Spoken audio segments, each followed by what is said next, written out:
Je vous propose vraiment de noter certains versets pour que chez vous, devant Dieu, vous les méditiez. L'exhortation en elle-même ne suffit pas. Nous devons revenir sur ces versets et dire, tiens, mais est-ce que j'ai compris ce verset? Hébreux chapitre 4, nous allons lire jusqu'au verset 12, un texte qui nous encourage à entrer dans le repos. Car comme je l'ai dit dimanche, je peux vous dire que tous les mails que j'ai reçus et tous les courriers que j'ai reçus ont bien confirmé ce que je vous disais, à savoir que sur 10 chrétiens, il n'y en a même pas 7 qui sont dans le repos. Ça vous montre l'intérêt de ce sujet. Hébreux chapitre 4, verset 1er. Craignons donc, tandis que la promesse d'entrer dans son repos subsiste encore, qu'aucun de vous ne paraisse être venu trop tard. Car cette bonne nouvelle nous a été annoncée aussi bien qu'à eux. Mais la parole qui leur fut annoncée ne leur servit de rien, parce qu'elle ne trouva pas de la foi chez ceux qui l'entendirent. Voyez rien que ce verset, frères et sœurs. Vous ne croyez pas que ça fait réfléchir? Qu'on peut écouter la parole pour rien, parce qu'on l'écoute juste d'une manière intellectuelle, d'une manière émotionnelle, d'une manière religieuse. Mais frères et sœurs, est-ce que vous vous rendez compte de ce verset? On pourrait passer des heures dessus. Cette parole ne leur servit à rien. J'espère que ce ne sera pas le cas. Pour nous qui avons cru, nous entrons dans le repos selon qu'il est dit, « Je jurai dans ma colère, ils n'entreront pas dans mon repos. » Alors on peut revenir en arrière, juste au verset 18 et au verset 19, du chapitre 3. Regardez la tristesse du Seigneur, parce que c'est une tristesse. À qui jura-t-il qu'il n'entrerait pas dans son repos? Regardez à qui? À ceux qui avaient désobéi. Aussi voyons-nous qu'ils ne purent y entrer à cause de leur incrédulité. Le verset 3 de nouveau. Pour nous qui avons cru, nous entrons dans le repos. Selon qu'il est dit, je jurai dans ma colère, ils n'entreront pas dans mon repos. Il dit cela, quoique ses œuvres aient été achevées depuis la création du monde, car il a parlé quelque part ainsi du 7e jour, et Dieu se reposa de toutes ses œuvres le 7e jour. Et ici encore, ils n'entreront pas dans mon repos. Or, puisqu'il est encore réservé à quelques-uns d'y entrer, et que ceux à qui d'abord la promesse a été faite n'y sont pas entrés à cause de leur désobéissance, Dieu fixe de nouveau un jour, aujourd'hui. On peut dire Amen. En disant dans David, bien longtemps après, comme il est dit plus haut, aujourd'hui, mon frère, ma sœur, aujourd'hui, si vous entendez sa voix, n'endurcissez pas vos cœurs, car si Josué leur avait donné le repos, Dieu ne parlerait pas après cela de notre jour. Il y a donc un repos de sabbat réservé au peuple de Dieu. Vous entendez? Il y a un repos pour le peuple de Dieu. Car celui qui entre dans le repos de Dieu se repose de ses œuvres, comme Dieu s'est reposé des siennes. Empressons-nous donc d'entrer dans ce repos, afin que personne ne tombe en donnant le même exemple de désobéissance. Vous avez vu, si on ne rentre pas dans le repos, c'est quand même un danger. Car la parole de Dieu est vivante et efficace, plus tranchante qu'une épée quelconque à 2 tranchants, pénétrante jusqu'à partager âme et esprit, jointure et moelle, elle juge les sentiments et les pensées du cœur. Amen. La parole de Dieu, mes frères et sœurs, elle doit être vivante et efficace. L'est-elle? Est-ce que vous pouvez dire, oui, la parole, moi quand je la lis, elle est vivante? Il y a quelque chose qui se produit. Il y a une conviction qui m'est communiquée. Elle est vivante. Si la parole de Dieu n'est pas vivante et n'est pas efficace, eh bien, mettons-nous au travail. Ne vous formalisez pas, ne vous découragez surtout pas. Si la parole n'est pas vivante, il y a un problème. D'ailleurs, chaque verset que nous avons lu, nous pourrions en faire une prédication et voir exactement qu'il faut que nous rentrions dans le repos. Vous savez, c'est un sujet qui m'a préoccupé, personnellement. Mais les années passant, je me rends compte, vous voyez, cette semaine encore, plusieurs personnes m'ont écrit, parce qu'elles écoutent les prédications sur YouTube, et les personnes me disent, Monsieur Hugo, ça fait 30 ans que je suis chrétien. Je vous résume plusieurs témoignages. Ça fait 30 ans que je suis chrétien, ou chrétienne. Je me rends compte que je m'inquiète, que j'ai peur. Je me rends compte que je ne suis jamais rentré dans le repos. Et on va expliquer cela. Surtout que tous les vrais chrétiens, je parle des véritables disciples. Je ne parle pas des chrétiens de nom qui vont à l'église parce qu'ils espèrent que Dieu sera avec eux. Je parle des véritables disciples. Un véritable disciple, il a un désir, il veut connaître la volonté de Dieu. Est-ce que vous voulez connaître la volonté de Dieu? Vous savez, la volonté de Dieu, c'est un grand sujet. Quand je priais pour cette exhortation sur la suite de dimanche dernier, j'ai été poussé à vous dire ce que je vais vous dire. Il y a des chrétiens qui confondent le surnaturel et le spirituel. Ils ont soif de surnaturel. Bon, c'est pas interdit. Vous voyez ce que je veux dire?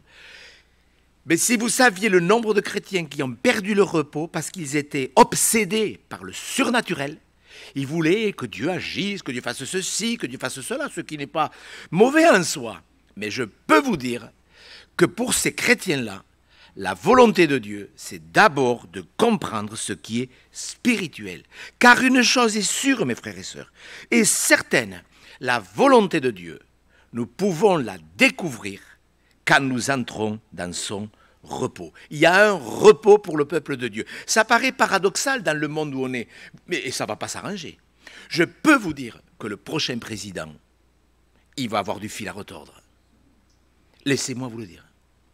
Je ne sais pas si vous vous rendez compte de ce qui va tomber sur le monde.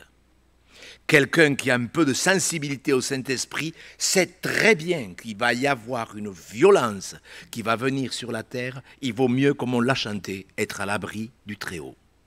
Et celui qui sera à l'abri du Très-Haut reposera à l'ombre du Tout-Puissant. C'est imparable, ça. Il n'y a pas d'effort à faire, il faut être à l'intérieur. Il y a un repos pour le peuple de Dieu. Et pour comprendre la volonté de Dieu, pour discerner la volonté de Dieu, pour être heureux dans la volonté de Dieu, il faut écouter ces choses. Vous avez vu, la parole qu'ils ont entendue ne leur servit à rien. Alors il y a beaucoup de gens qui citent souvent le texte c'est dans Ésaïe 55. La parole qui revient, qui sans effet, enfin vous savez, qui revient et qui produit. Non, c'est pas vrai. La parole produit des effets pour ceux qui écoutent avec le cœur. Mais si vous n'écoutez pas, elle ne sert à rien. Écoutez, vous l'avez lu avec moi. Un des problèmes dans l'Église en général, quand je parle de l'Église, c'est les églises en général. Un des problèmes de l'Église, c'est que l'on a poussé les gens, dès qu'ils croient en Dieu, dès qu'ils ont pris le baptême, de suite on les pousse au service. Alors que le Seigneur Jésus a bien dit, tu l'adoreras et tu le serviras. Et ça, c'est un des problèmes qui a abîmé des églises entières. C'est que dès que quelqu'un est baptisé, il te faut faire quelque chose. Ah, tu sais faire ça, alors fais ça. Tu sais jouer de la guitare, alors mets-toi à la musique. Mes frères et sœurs, je vous demande d'écouter ce que vous allez entendre. Ce n'est pas normal que des chrétiens qui ont 5 ans disent... ça s'explique par peut-être notre pauvreté spirituelle à nous, les serviteurs de Dieu. Mais il n'empêche que chaque chrétien, nous avons notre Bible. Chaque chrétien, nous avons le même Seigneur, j'espère. Je l'espère. Et que nous devons absolument nous appliquer, comme on l'a vu dimanche, appliquez-vous à affermir votre vocation et votre élection. Mes frères et sœurs, si vous étiez là dimanche, on va faire la suite. Vous vous rappelez dans 1 Pierre, dans 2 Pierre, ce texte, appliquez-vous, 2 Pierre chapitre 1, verset 10, appliquez-vous à affermir votre vocation et votre élection. Est-ce que mes frères et sœurs, c'est clair? Si ce n'est pas clair, eh bien, mettons-nous au travail. À quoi je suis appelé? Quelle est ma position en Christ? Vous vous rappelez quand Jésus a dit à Marthe, mais Marthe, pourtant elle recevait Jésus dans sa maison. Vous vous rappelez ce texte? Elle recevait Jésus et les 12 à manger dans sa maison. C'était un travail qui a été certainement pris au dépourvu. Et elle s'affairait, elle avait raison, elle servait Jésus. Enfin, je veux dire, c'est extraordinaire. Et pourtant, quand elle va commencer à s'inquiéter parce qu'elle est vexée, parce que sa sœur ne l'aide pas, vous connaissez comment elle est pas contente. Et elle va voir Jésus, elle a raison, elle va voir Jésus, elle ne va même pas voir sa sœur. Même si sa sœur était à côté, et ça ne te fait rien que ma sœur me laisse seule pour servir. Elle était sûre d'elle. Quand on est c'était une amie du Seigneur, c'était pas n'importe qui, Marthe. Et Jésus va lui dire, Marthe, tu t'inquiètes et tu t'agites pour beaucoup de choses. Servir Dieu, c'est sûr que c'est beaucoup de choses. Mais il y a quelque chose de plus grand que servir Dieu, c'est entendre sa voix. C'est pour ça que Jésus a dit, Marthe, une seule chose est nécessaire. Marie a choisi la meilleure part. Et mes frères et sœurs, je voudrais que vous compreniez vraiment l'importance de ce sujet qui est le repos. Je vais donner quelques exemples avant de parler de l'élection et de la vocation. Vous vous rappelez ce verset? Vous l'avez mis le verset? 2 Pierre chapitre 1 verset 10. Appliquez-vous. Et beaucoup de chrétiens ne s'appliquent pas. Ils écoutent une prédication, mais toute la semaine c'est fini. Il y a une application. Vraiment, frères et sœurs, soyez sérieux. Vous voulez que l'entrée dans le royaume vous soit ouverte, quand même. Il faut s'appliquer. Alors je vais donner quelques exemples. Par exemple, dans les Éphésiens, vous connaissez le livre aux Éphésiens, qui est une très belle lettre sur le corps de Christ. Alors vous allez voir, je voudrais vous enseigner à vous appliquer. L'épître aux Éphésiens est composé de 6 chapitres. Les 3 premiers chapitres parlent de notre élection, de notre position. Écoutez bien, frères et sœurs, parce que je ne sais pas comment vous le dire. C'est comme ça que vous entrerez dans le repos. Les 3 derniers chapitres de Paul aux Éphésiens parlent de notre comportement,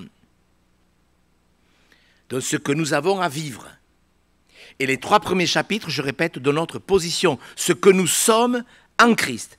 Vous connaissez tous Éphésiens chapitre 6, qui nous encourage à combattre, à nous revêtir de toutes les armes. Vous connaissez ce chapitre, c'est un des chapitres les plus connus. Combien des pasteurs ont encouragé les chrétiens à combattre, à tel point qu'il y a des chrétiens, quand ils vous parlent de leur combat, je peux vous dire que ça ne vous donne pas envie de combattre, tellement ils vous parlent du combat d'une manière négative. Oui ou non? Ça vous est jamais arrivé, des chrétiens qui vous parlent de leur combat? Je vous assure que ça ne vous encourage pas à prier. Qu'est-ce que ça veut dire? Eh bien, ça veut dire qu'ils ne combattent pas le bon combat.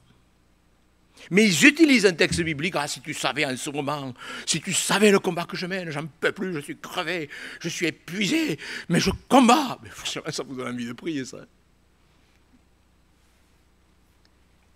C'est un déséquilibre. Je sais qu'il y a des grands combats. La Bible parle de grands combats. Quand la Bible parle de grands combats, la Bible parle de chrétiens qui ont dû fuir dans les cavernes, qui ont été vêtus de peau de brebis, qui ont été tués, sciés, torturés quand même. Enfin, je vous le dis pour qu'on place bien les choses. Quand la Bible parle de grands combats, laissez-moi vous dire que ce n'est pas notre petite contrariété parce qu'on est dans un bouchon sur la rocade. Si ça c'est un grand combat, je vous encourage à lire Hébreux chapitre 11. Réellement.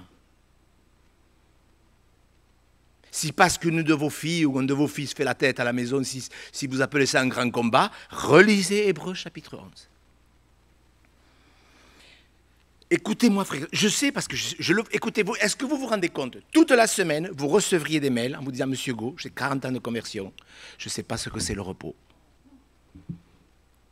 Je peux vous les montrer, les mails, je les ai tous. J'ai 40 ans de conversion ou 40 ans de marche avec Dieu, je suis toujours en colère. Je me rends compte que je marche comme un païen. J'entends ça. Prenons l'exemple des Éphésiens. Les 3 derniers chapitres parlent de notre comportement, qui doivent être précédés. Alors, regardez comment ça commence. Regardez bien. C'est pour vous aider à méditer Éphésiens. Vous pouvez passer des mois sur Éphésiens. Voyez, regardez comment l'apôtre Paul commence le 4e chapitre, donc le comportement. Je vous exhorte, donne-moi Paul, il est en prison. Le prisonnier, ouais, déjà c'est peut-être un combat là, oui, ça commence. Mais pourtant, est-ce qu'il est à sa place, Paul?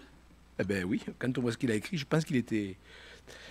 Regardez bien, je vous exhorte à marcher maintenant, vous voyez, on est dans le comportement, à marcher d'une manière digne de la vocation qui vous a été adressée. Comment? En toute humilité et douceur. Vous vous rappelez ce que Jésus a dit? Venez à moi, apprenez de moi, recevez mes instructions parce que je suis doux et humble de cœur. Vous vous rappelez? Matthieu, est-ce que vous pouvez mettre Matthieu 11, 28, s'il vous plaît? L'exhortation de Paul, réfléchissez. Voilà ce qui se passe. Une fois qu'on a compris notre position, on peut marcher en humilité et avec douceur. Mes frères, je vous demande d'écouter. Il y a des chrétiens qui ne s'écoutent pas. Je le sais.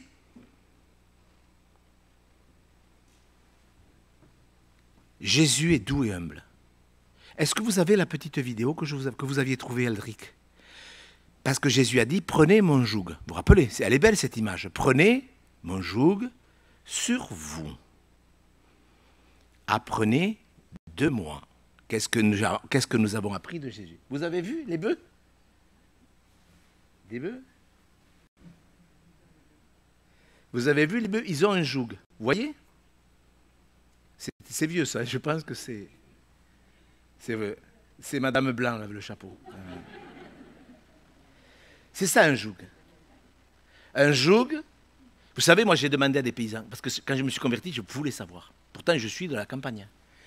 Un joug, un bœuf, pour avoir le joug définitif, il fallait 3 ans de travail. Parce que chaque joug était approprié à chaque bœuf. Au cou du bœuf, bien sûr. Le joug, écoutez bien, frères et sœurs, parce que le repos, il faut comprendre que c'est... Si vous marchez, c'est l'image, c'est le symbole de l'unité, parce que vous êtes avec quelqu'un. Et c'est le symbole du vrai service. Parce que quand on mettait un joug sur les bœufs, ils devaient savoir qu'ils allaient travailler. Mais ils étaient unis à un autre. Le repos nous communiquera la douceur et l'humilité de Christ. Si, écoutez, moi je vous le dis peut-être d'une manière très mauvaise, mais si nous n'apprenons pas l'humilité et si nous n'apprenons pas la douceur, c'est que nous n'avons jamais été à côté de Jésus-Christ. L'exhortation commence, marcher dans la vocation, c'est-à-dire ce à quoi je suis appelé, en toute humilité et douceur. Alors regardez dans Éphésiens, où les 3 derniers chapitres parlent du comportement, les 3 premiers chapitres parlent de notre position. Et regardez ce qui est dit à Éphésiens chapitre 2, verset 5. Regardez, s'il vous plaît, frères et sœurs, je vous demande d'écouter. Ce n'est pas normal qu'un chrétien qui a 40 ans de conversion ne soit pas rentré dans le repos. Je veux bien croire que c'est la faute au pasteur, mais quand même, je crois que Dieu est clair aussi. Éphésiens chapitre 2, verset 5. Nous qui étions morts par nos offenses, il nous a rendus vivants avec Christ. C'est par grâce que vous êtes sauvés. Regardez bien. Il nous a ressuscités ensemble et nous a fait asseoir ensemble dans les lieux célestes en Jésus-Christ. Écoutez, mes frères et sœurs, je vous en supplie, et je le fais mais vraiment de tout mon cœur, je me sens poussé à le faire. Je vous supplie de comprendre qu'avant de revêtir toutes les armes et de combattre ce beau combat, le combat de la foi, il faut que nous soyons assis dans les lieux célestes. Nous devons d'abord être dans le repos. Un chrétien qui combat. C'est pour ça que les chrétiens, moi je me rends compte, moi j'ai vite fait de voir un chrétien s'il est dans le mauvais combat ou dans le bon combat. Le bon combat, c'est le combat de la foi, donc c'est le combat de la confiance, parce que c'est Dieu qui combat pour vous. Mais si, au préalable, nous ne nous sommes pas appliqués à affermir notre élection, c'est-à-dire notre position en Christ. Oui, je suis d'abord assis. Et quand je suis assis, vous avez vu comment la différence entre vous et moi? Vous ne vous forcez pas là. Vous êtes assis et la prochaine fois, on inversera les rôles. Je m'assiérai Et pendant toute la prédication, vous resterez debout. Vous verrez qu'il y a une petite différence. Dès qu'on est debout, on fait un effort. Dès qu'on est assis, le corps se repose. Mes frères et sœurs, toute la Bible nous enseigne qu'il faut commencer par le repos. Même le premier jour de l'homme sur la terre, ça a été un jour de repos, alors qu'il n'avait pas péché. Le repos a été institué avant la chute. Parce que Dieu veut que nous entrions dans le repos. Je vous supplie d'écouter. Parce que mes frères et sœurs, nous sommes là, accaparés. Il y a des églises, ils veulent à tout prix gagner des âmes. Il faut gagner des âmes. Mais vous savez, justement dans Éphésiens. Restons dans Éphésiens. Regardez pourquoi Dieu a donné des pasteurs. Regardez avec moi Éphésiens chapitre 4. Regardez bien, on va vite le résumer ce verset. Regardez bien, Éphésiens 4, verset 11, Dieu a donné des pasteurs, des évangélistes, etc. Pourquoi? Pour l'évangélisation? Est-ce que c'est pour l'évangélisation? Non. Dieu a donné des pasteurs, regardez bien, pour l'édification du corps de Christ. Vous avez vu? Pour le perfectionnement des saints, verset 12. Voilà, le perfectionnement des saints. Ça vous préoccupe de faire des progrès? Sérieusement, répondez à haute voix si vous voulez. Répondez à Dieu. Si Dieu te posait la question, est-ce que mon fils, tu veux te perfectionner? Ou est-ce que tu fais partie de ces chrétiens super spirituels qui disent, ah ben moi le perfectionnement, on n'est pas parfait de ce monde? Je regrette. Le Seigneur nous encourage à devenir parfaits. Celui qui tient sa langue en bride est un homme parfait. Dieu a établi des pasteurs, non pas pour faire de l'évangélisation, mais prouvez-moi le contraire. Dieu a établi des pasteurs pour le perfectionnement des saints, pour l'édification du corps, regardez verset 13, la connaissance du Fils de Dieu. Et Jésus sait, et quand il a proposé l'image de ce joug, venez à moi, et je suis doux et humble, vous comprenez bien que cette douceur, cette humilité, c'est-à-dire de croire tout ce que Dieu dit, plutôt que de continuer tout le temps à s'énerver. Il y a des chrétiens qui rendent un témoignage déplorable. Déplorable dans leur famille. Après, je sais bien que la conversion de nos enfants n'est pas toute liée à ça, mais quand même, je crois que nous avons le devoir de rendre un bon témoignage. Oui ou non? Qu'est-ce qui s'est passé? Alors c'est vrai que vous allez me dire, mais où il va ce matin? Eh bien, je vais vous montrer où je vais aller. Qu'est-ce qui s'est passé? Pourquoi on en est arrivé là? Qu'est-ce qu'on n'a pas compris? Eh bien, c'est qu'on n'a pas compris qu'était notre position, qu'était notre vocation. Jésus a dit, apprenez de moi. Quand on chantait tout à l'heure, j'ai repensé à cette affaire de conviction par rapport au cantique. Et je me souviens de ce frère qui m'a appelé un jour. Un frère qui était sous-directeur d'une grande entreprise. Et il m'appelle, écoutez bien parce que c'est un témoignage qui confirme bien ce que je vous enseigne. Et il m'appelle et il me dit, écoutez pasteur, c'est grave. En plus j'avais vu à la télé, c'était passé aux infos. C'est grave ce qui s'est passé.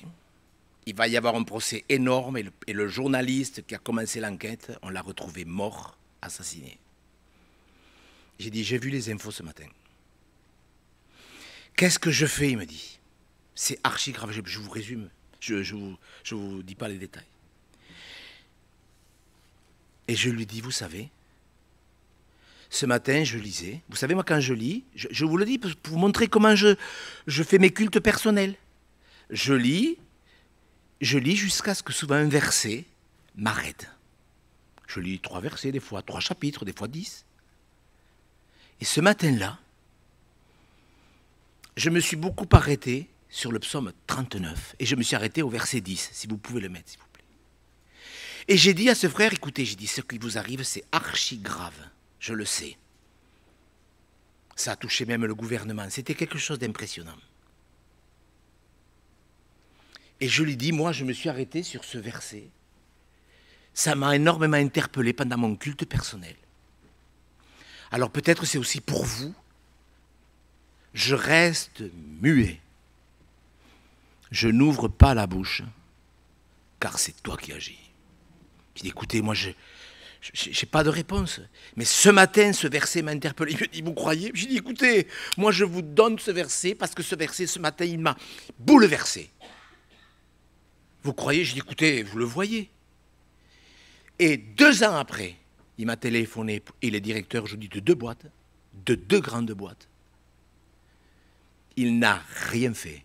Et c'était impossible. Mais Dieu a agi. Pourquoi? Parce que c'est dans le calme et la confiance. Je lui dis, n'en parle à personne. À personne. Il m'a téléphoné l'autre jour, il me disait, vous savez pas, aujourd'hui avec tous mes employés, le matin avant de commencer le travail, on prie. Tous les matins, on demande à Dieu sa grâce. Dès qu'il y a un problème, on prie avec les employés. C'est pas beau ça? Tous les employés ont été touchés parce que c'était un miracle par il a compris ce que c'était l'élection. Avant le combat, il y a l'élection. Nous sommes assis. Marthe, tu t'inquiètes pour beaucoup de choses. La meilleure part, c'est de s'asseoir et d'entendre la voix de Dieu, de comprendre la voix de Dieu. On va prendre 2 points. Je pensais en prendre une dizaine, mais je pense que si on fait la dizaine de points, ce soir, on sera là. Je pense que certains pourraient. Je sais. On va prendre 2 points. Appliquez-vous à affermir votre élection, notre position. Avant de combattre, je suis assis. C'était clair? Est-ce que c'est clair? Ça, c'est la position. Maintenant, il y a la vocation. Donc la vocation, c'est... Écoutez bien, frères et sœurs. La vocation, c'est tout ce à quoi je suis appelé maintenant. L'élection, c'est ce que je suis en Christ. La vocation, c'est ce que je suis appelé. Appliquez-vous à affermir votre vocation et votre élection. On va lire 2 textes sur la vocation, où c'est bien écrit que nous sommes appelés à ça. Dans 1 Pierre, justement, au chapitre 3, il y a, j'en ai compté 17 dans les 3 premiers chapitres, 17 instructions. Apprenez, recevez mes instructions. 1 Pierre, chapitre 3, par exemple, on va pas tout expliquer parce que j'aurai beaucoup de choses à dire. 1 Pierre, chapitre 3, verset 1er, femmes, soyez de même soumises à votre mari, afin que si quelques-uns n'obéissent pas à la parole, ils soient gagnés. Comment? Vous le croyez, ça? Qu'on peut gagner quelqu'un rien qu'avec le témoignage? Eh bien, écoutez, si vous ne croyez pas ça.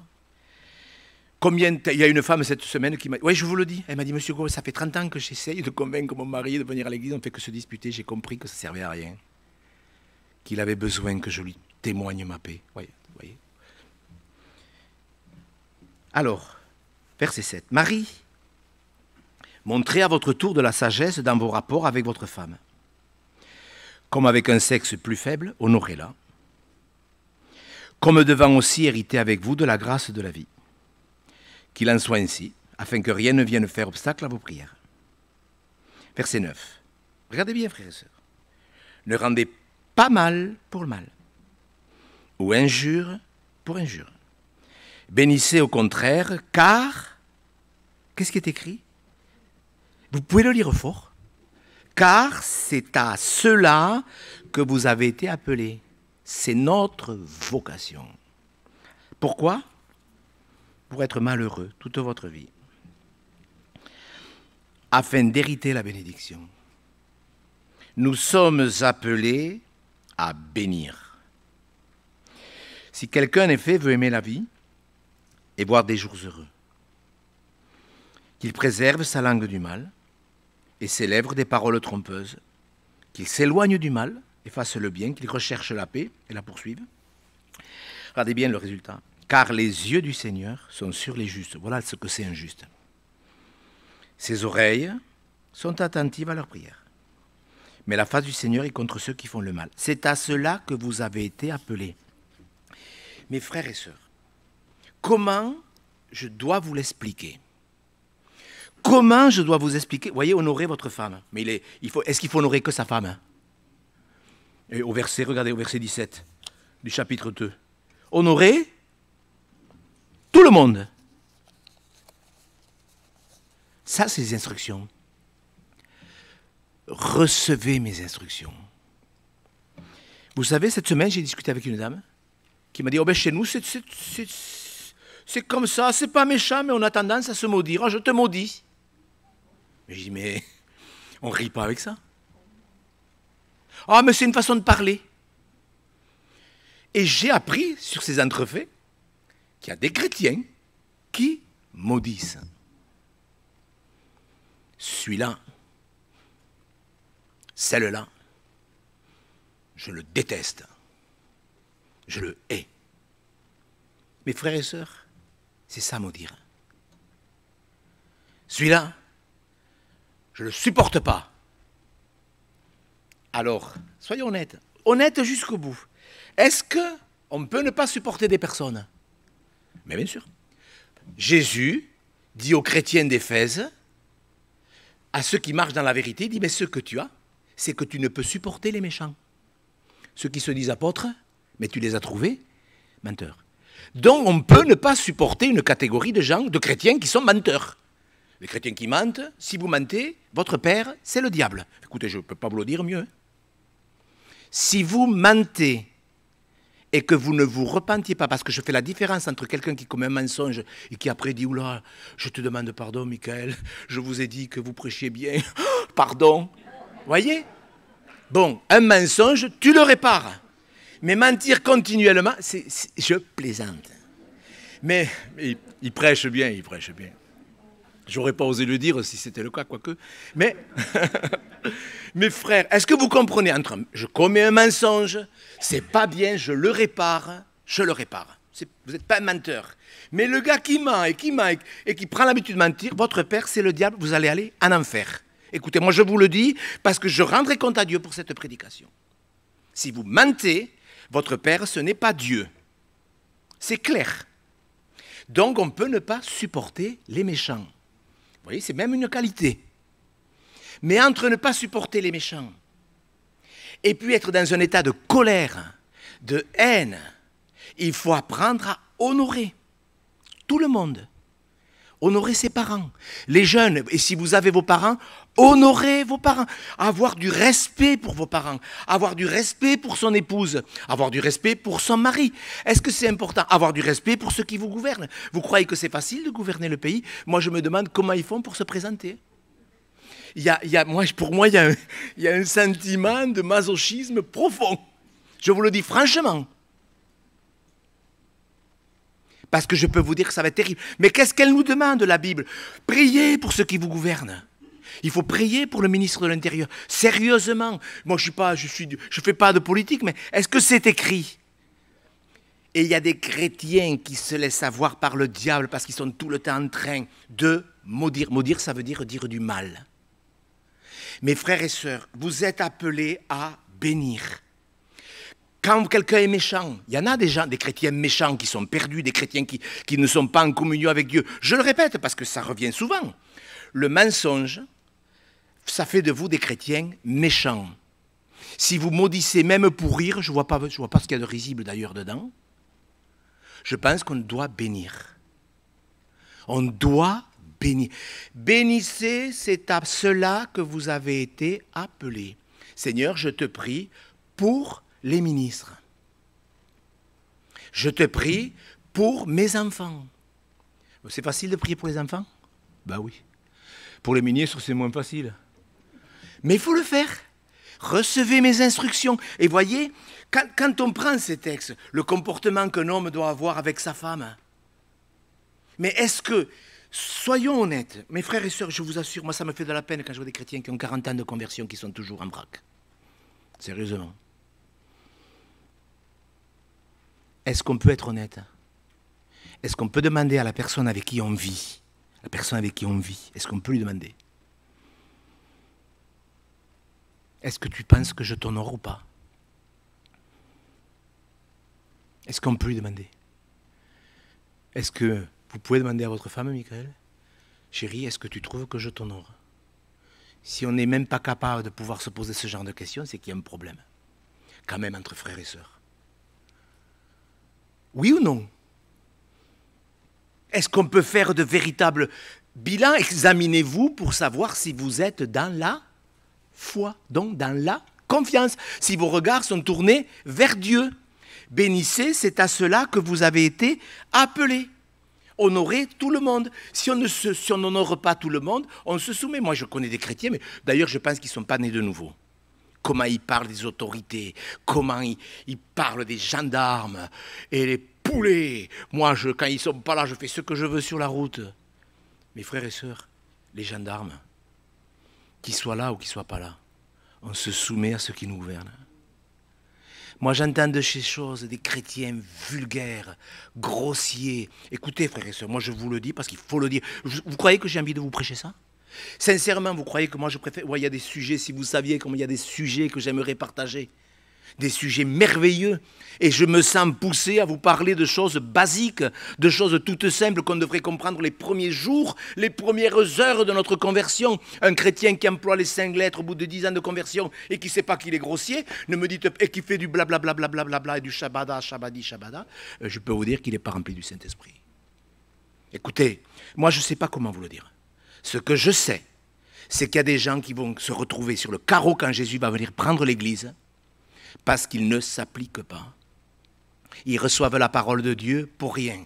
Ma frère et sœur, quand je vous dis, vous vous rendez compte, je suis obligé de vous le redire, que les menteurs n'hériteront pas le royaume des cieux. Mais écoutez, écoutez.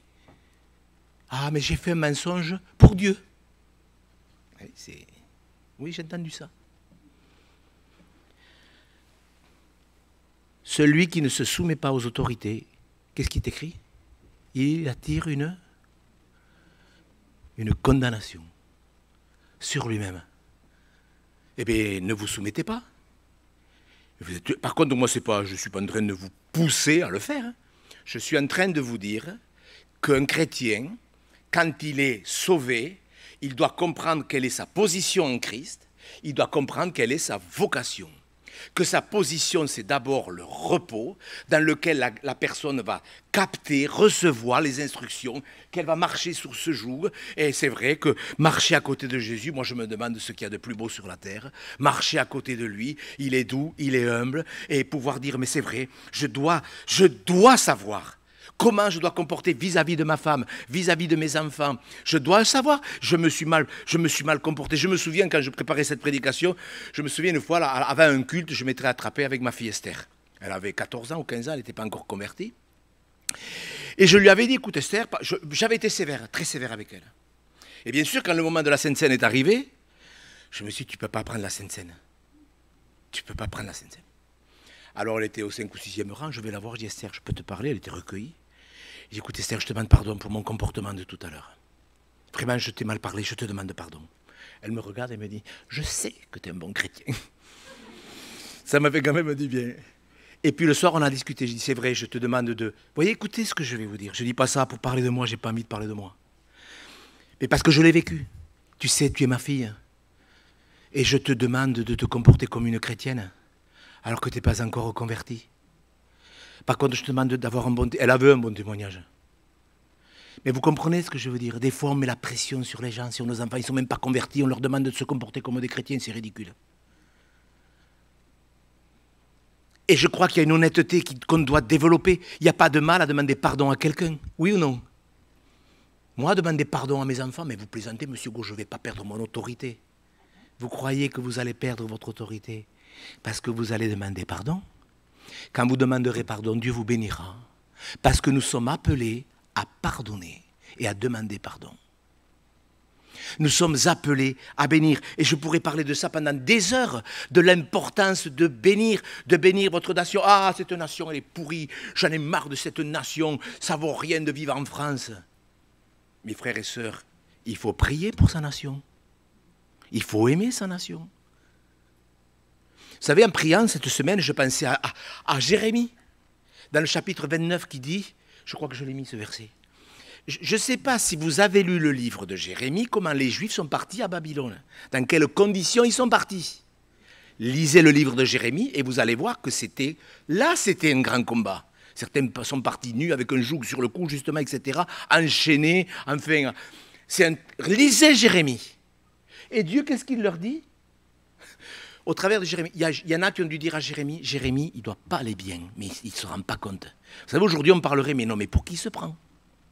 Regardez ce que Jérémie leur demande. Et regardez comment Nebuchadnezzar les a traités. Recherchez le bien de la ville où je vous ai menés en captivité. Ils sont en captivité, c'est terrible. Priez l'Éternel en sa faveur parce que votre bonheur dépend du sien. La suite, s'il vous plaît.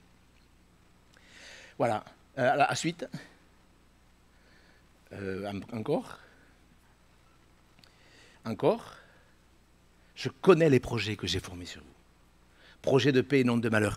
Mes frères et sœurs, si Dieu vous demande de bénir votre nation, et vous qui êtes à l'étranger, vous qui êtes en outre-mer, vous qui êtes, je ne sais pas, en Afrique, il vous faut aimer votre nation. Il faut prier pour sa nation. Voyez? Mais non, mais regardez, il y a des gens qui diraient aujourd'hui, non mais n'importe quoi, mais pour qui il se prend? S'il avait vécu ce que nous on a vécu, Jérémie, il ne nous parlerait pas ainsi. Mais ce n'était pas Jérémie qui leur parlait, c'était Dieu qui leur demandait de prier pour le pays, la ville dans laquelle ils étaient. Vous devez prier pour la ville de Toulouse. Si vous habitez à Bordeaux, vous devez prier pour la ville de Bordeaux. Mes frères et sœurs, nous sommes appelés à bénir. Mais mes frères et sœurs, je ne sais pas comment vous le répétez. On a chanté, j'ai demandé qu'on chante ce cantique. Je vais terminer avec un autre, parce que j'ai dit que je vous en donnerai deux, donc je vous les donne. Mais dans 1 Pierre, on a chanté le cantique « Mon Dieu, mon cœur voudrait être aimé pour pouvoir tout supporter ». Vous l'avez chanté? Regardez dans 1 Pierre, regardez bien, verset 19. 1 Pierre 2, 19. Et nous lirons jusqu'au verset 25. Je vous demande, s'il vous plaît, de prendre ce texte chez vous et de l'apprendre. Apprenez de moi, dit Jésus. Il faut l'apprendre, ça, puisque ça fait partie de notre appel, de notre vocation. 1 Pierre 2, verset 19. C'est une grâce, vous lisez bien, hein? C'est une grâce de supporter des afflictions par motif de conscience envers Dieu, quand on souffre injustement. En effet, quelle gloire y a-t-il à supporter de mauvais traitements pour avoir commis des fautes? Mais, si vous supportez la souffrance, lorsque vous faites ce qui est bien, c'est une grâce devant Dieu. Et, vous allez retenir, c'est quoi? C'est à cela que vous avez été appelés. Ça fait partie de notre vocation. Parce que Christ aussi a souffert pour vous, vous laissant un exemple. Pourquoi? Pour que vous suiviez ses traces. Lui qui n'a pas commis de péché, et dans la bouche duquel il ne s'est point trouvé de fraude. Lui qui, alors allons-y, injuriait, ne rendait pas d'injures, maltraitait, ne faisait pas de menaces, mais qu'est-ce qu'il faisait? C'est l'exemple, voilà, il est là. Mais il s'en remettait à celui qui juge justement. Lui qui a porté lui-même nos péchés en son corps sur le bois, afin que, morts au péché, nous vivions pour la justice. Lui, par les meurtrissures duquel vous avez été guéris, et voilà la conclusion, car vous étiez comme des brebis errantes. Maintenant, c'est la question que vous devez vous poser, est-ce que je suis avec le berger et le gardien de mon âme? Est-ce que je marche avec lui? Oui, j'ai été appelé. Il y a de la souffrance quand on est chrétien, qu'on dit la vérité. Il y a des gens qui aiment le mensonge, il y a un conflit. Il y a un conflit, Jésus l'a dit, je ne suis pas venu amener la paix, mais l'épée. Oui ou non? Donc il donne la paix, ce n'est pas paradoxal, c'est complémentaire. D'un côté, on a la paix de Dieu, et pour garder cette paix, il faut accepter le fait qu'il y a de la souffrance. C'est à cela que vous avez été appelés. Ah non, moi je ne supporte pas l'injustice. Moi j'aime la vérité. Oui, tout d'un coup, la vérité va servir de prétexte à justifier notre propre justice. Mes frères et sœurs, Jésus nous a donné un exemple afin que nous suivions ses traces. On vous a calomnié, on vous a injurié. Qu'est-ce qu'il faut faire? Qu'est-ce qu'il faut faire? S'énerver? Attends, moi je vais lui expliquer de quel bois je me chauffe. On l'entend ça. Et puis, quand on fait ça, c'est bien joli. Mais le problème, écoutez-moi frères et sœurs, quand on fait ça, Dieu ne combat pas pour vous. Quand on fait ça, c'est comme si Dieu nous disait « Ah ben tu veux t'en occuper? Eh bien occupe-t'en. » Mais quand vous combattez, vous, Dieu ne combat pas. Vous vous rappelez Moïse sur la montagne? Quand il levait les bras, Dieu combattait. Quand il baissait les bras, Josué perdait. Quand vous... C'est pas la peine de lever les bras, vous pouvez le faire. Vous pouvez le faire. Mais ce n'est pas parce que vous levez les bras que vous obéissez. Et mes frères et sœurs, voyez deux versets. C'est à cela que vous avez été appelés. Moi, vous savez, en sortant de la dénomination dans laquelle j'étais, j'ai vraiment été calomnié, injurié. L'autre jour, j'ai reçu un courrier entier entier un courrier de malédiction. Eh bien, j'ai fermé mon ordinateur et je dis, Seigneur, tu bénis cet homme. Tu le bénis. Mais je l'ai fait de bon cœur parce que je sais très bien qu'en le faisant, c'est pas lui qui sera béni. Vous voyez? C'est moi. C'est vrai ou c'est pas vrai? Bénissez afin d'hériter la bénédiction. Et tous les matins et la nuit, quand je ne vais pas vous dire son nom, bien sûr, Seigneur, je bénis ce monsieur. Là, il a mis une vraie tartine, vous savez. Mes frères et sœurs, bénissez ceux qui vous maudissent. Ah, c'est ça les instructions? Eh bien oui, recevez mes instructions. Jésus, non, mais je ne sais pas si vous vous rendez compte, le Seigneur du ciel et de la terre, quand on l'injuriait, il ne répondait à rien. Et ainsi, on l'a lu, il a pu aller jusqu'au calvaire. Il aurait pu, quand il a dit à Pierre, mais Pierre, écoute Pierre, tu ne sais pas qu'à l'instant même, je pourrais invoquer mon Père qui me donnerait à l'instant 70 000 anges. Quand je vois ce qu'un a fait des fois, les 70 000, je pense qu'il y aurait eu de la poussière à Jérusalem. Mes frères et sœurs, il s'en remettait à celui qui juge. Il vous a donné un exemple. Mes frères et sœurs, bénissez. Et je vous en supplie, vous qui écouterez ce sermon sur YouTube, peut-être pour la première fois, peut-être que vous avez abandonné Dieu, mais c'est clair, ne vous étonnez pas. Si vous n'avez pas arrêté de maudire Hélène, je le maudis à lui, je maudis ma belle-mère, je bénis... Mais ça peut arriver, est-ce que ça peut arriver de déraper? Eh bien, le soir même, vous téléphonez, écoute, je t'ai dit ça de mamie, je t'ai dit ça de ma belle-mère, je t'ai dit ça de Claudine, pardon. Qu'est-ce que ça coûte de bénir? Qu'il ne sorte de votre bouche aucune mauvaise parole. Mais s'il y a lieu, quelques bonnes paroles qui communiquent une grâce et servent à l'édification. Mes frères et sœurs, voyez, on pourrait passer des heures, sur ces deux vocations. Appelé à bénir, je bénis mon entreprise, je le répète, je bénis le président. Alors il y en a qui m'ont eu téléphone et monsieur Gaume sait que vous êtes de droite maintenant. Vous voyez, parce que j'ai dit un truc pareil. Je peux vous dire que je ne fais pas de politique. Moi, j'attends un président, un grand président qui va venir bientôt. Mais laissez-moi vous dire, on bénit son pays. On recherche le bien de la ville où Dieu nous a placés. Est-ce que vous êtes d'accord avec ça? Est-ce que vous voulez bénir? Est-ce que vous voulez hériter la bénédiction? Et je termine, mais je m'adresse aux chrétiens qui ne comprennent rien, aux chrétiens qui écoutent pour rien, aux chrétiens, on l'a lu, qui écoutent, ça sert à rien. Arrêtez de maudire, arrêtez de vous plaindre, arrêtez d'insulter, arrêtez d'être grossier, arrêtez de mentir. En faisant ça, votre père, c'est le diable. C'est vrai. Et au pasteur, pareil. Vous êtes dans le même panier si vous mentez. Vous avez été appelé à bénir. Que ça commence déjà dans le couple. Oui. Avec les gens avec qui vous travaillez. Je vous bénis, Michael. Vraiment. Je sais. Je bénis mon épouse. Que Dieu te bénisse, Isabelle. Vous le lui dites des fois à votre femme? Que Dieu te bénisse, chérie. Est-ce que vous le lui dites? À votre mari? Répondez-moi. Est-ce que vous dites à vos enfants que Dieu vous bénisse? Bénissez. Vous voulez du bien aux gens qui vous maudissent. Moi, ce gars-là qui m'a écrit ce courrier très, très copieux, si je le rencontrais, je dirais, monsieur, que Dieu vous bénisse. Mais je ne le lui dirai pas avec ma bouche parce que c'est écrit. Je le lui dirai avec mon cœur parce que je sais que quand on bénit, on peut faire ce à quoi Dieu nous appelle. Jésus s'en est remis au divin juge, qu'il sera lui-même un jour. Et il a pu aller jusqu'au calvaire. Et il a pu nous bénir. Et sur la croix, la première parole, ça a été « Père, pardonne-leur ». Et là, c'était quelque chose quand même. Crucifier un homme.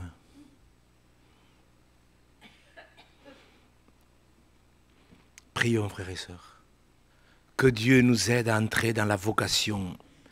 Que Dieu nous aide à nous appliquer à fermir notre élection. Je suis assis dans le repos.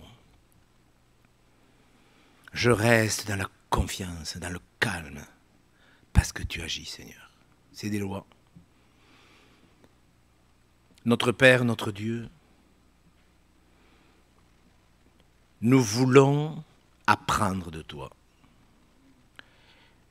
Nous croyons, Seigneur, que ton joug est doux, que ton fardeau, il est léger, qu'il n'y a rien de plus beau pour un homme que de marcher à côté de toi, dans cette douceur et cette humilité, de savoir que tu nous dirigeras, nous conseilleras, que tu nous conduiras, que comme Noé, nous serons à l'abri de tes ailes devant le déluge qui vient. Seigneur, tu nous appelles, oui, tu nous appelles, à affermir notre vocation, qu'en lisant ta parole, tous les chrétiens de ce pays puissent entrer dans le repos.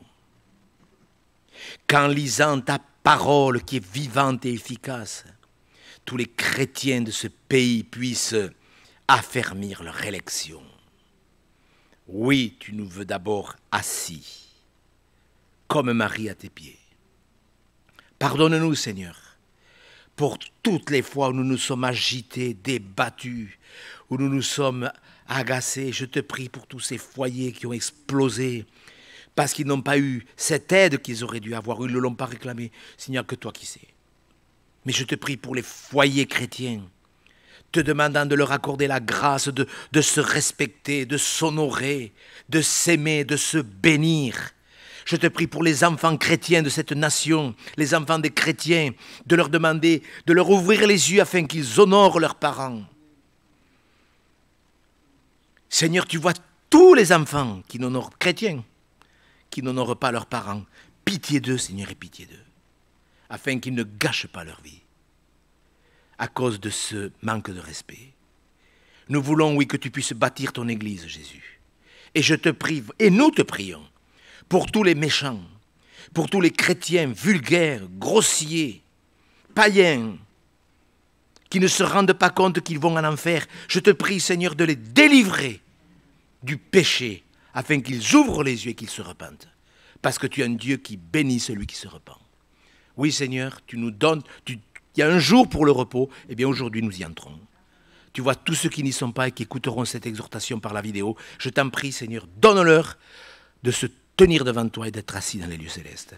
Que ton nom soit béni, Seigneur Jésus. Amen.